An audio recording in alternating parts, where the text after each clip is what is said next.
Kaway-kaway sa nakaranas ng ulam may asin.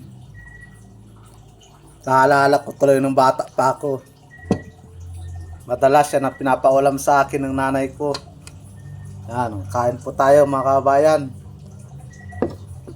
Masarap ay ulam may asin. Ganito talaga, malakas ang dagat ay walang pang-ulam. Kaunting tiis lang.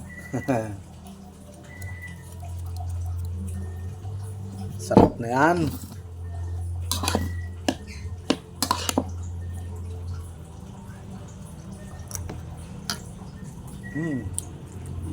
Sarap.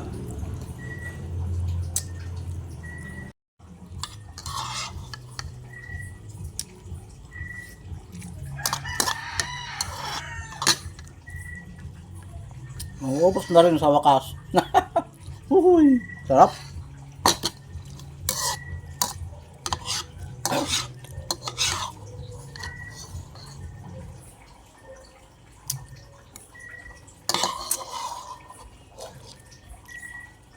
Tamukbang ko ngayon. Ulam may asin.